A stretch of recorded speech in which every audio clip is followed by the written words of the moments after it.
Assalamualaikum warahmatullahi wabarakatuh. Perkenalkan, nama saya Benny Mutara Insan. Saya dari Prodi Pendidikan Bahasa dan Sastra Indonesia, Fakultas Ilmu Pendidikan, Universitas Trunojoyo Madura.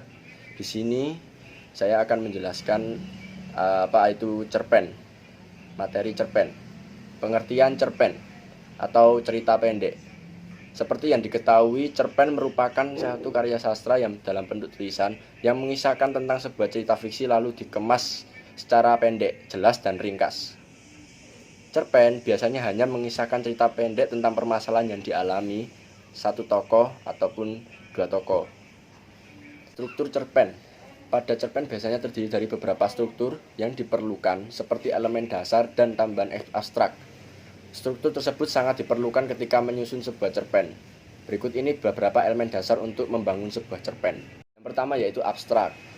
Abstrak merupakan gambaran pemaparan gambar awal dari cerita yang dikisahkan. Pada cerpen, abstrak biasanya digunakan sebagai pelengkap cerita, maka dari itu abstrak bersifat opsional atau bisa jadi tidak ada pada cerpen tersebut. Yang kedua adalah orientasi. Pada orientasi, cerpen biasanya menjelaskan tentang latar cerita, seperti waktu, tempat, suasana. Keempat adalah evaluasi. Pada bagian evaluasi ini sering terjadi konflik masalah yang semakin memuncak. Konflik mulai menuju bagian klimaks dan mendapatkan penyelesaian atas masalah yang terjadi. Keempat adalah evaluasi. Pada bagian evaluasi ini sering terjadi konflik masalah yang semakin memuncak. Konflik mulai menuju bagian klimaks dan mendapatkan penyelesaian atas masalah yang terjadi. Resolusi adalah bagian dari kelima. Resolusi merupakan bagian akhir permasalahan yang terjadi pada cerpen. Pada bagian ini terdapat penjelasan dari pengarang mengenai solusi permasalahan yang dialami tokoh. Yang keenam dan terakhir adalah koda, merupakan nilai atau pesan moral yang terdapat pada sebuah cerpen yang disampaikan oleh penulis pada pembaca. Kemudian fungsi cerpen. Pada umumnya cerpen memiliki cerita yang sangat singkat dan jelas. Namun cerpen juga memiliki fungsi seperti karya sastra lainnya. Berikut inilah yang termasuk dalam fungsi cerpen.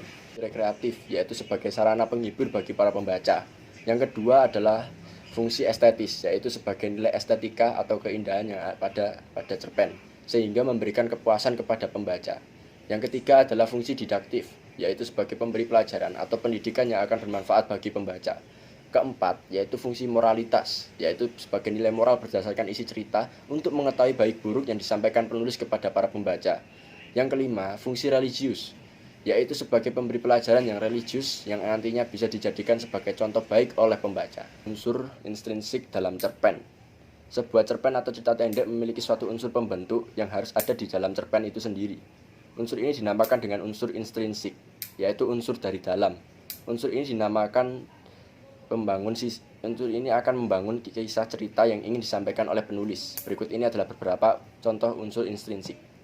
Yang pertama adalah tema. Sebuah cerpen harus memiliki tema cerita. Hal ini karena tema menjadi unsur utama yang ingin disampaikan penulis pada kisah ceritanya. Yang kedua, alur atau plot. Alur atau plot merupakan urutan peristiwa atau jalan cerita pada sebuah cerpen. Pada umumnya alur pada cerpen diawali dengan perkenalan, konflik masalah, lalu penyelesaian. Namun ada beberapa jenis alur cerita, yaitu alur maju, alur mundur, dan alur bolak-balik atau campuran. Kemudian ketiga, setting. Setting merupakan penjelasan mengenai latar atau tempat waktu dan suasana yang terjadi dalam cerpen tersebut. Yang keempat adalah tokoh. Tokoh merupakan pemeran yang diceritakan dalam sebuah cerpen. Tokoh terdiri dari pemeran utama atau pemeran pendukung, atau biasa kita sebut sebagai seorang figuran. Yang kelima adalah watak. Watak merupakan gambaran sifat dari para pemeran atau tokoh. Watak yang terdiri dari 3 jenis, yaitu protagonis, baik, kemudian antagonis, jahat, atau netral. Keenam adalah sudut pandang atau point of view. Sudut pandang merupakan cara pandang pengarang saat menceritakan kisah pada sebuah cerpen. Sudut pandang dibagi menjadi 2 bentuk, yaitu sudut pandang orang pertama yang terdiri dari pelaku utama. Sekian video dari saya. Apabila ada salah kata, saya mohon maaf yang sebesar-besarnya. Semoga video pembelajaran ini dapat mengambil manfaat dari kita semua. Wabillahi taufiq wal hidayah, waridho wa inayah. Wassalamualaikum warahmatullahi wabarakatuh.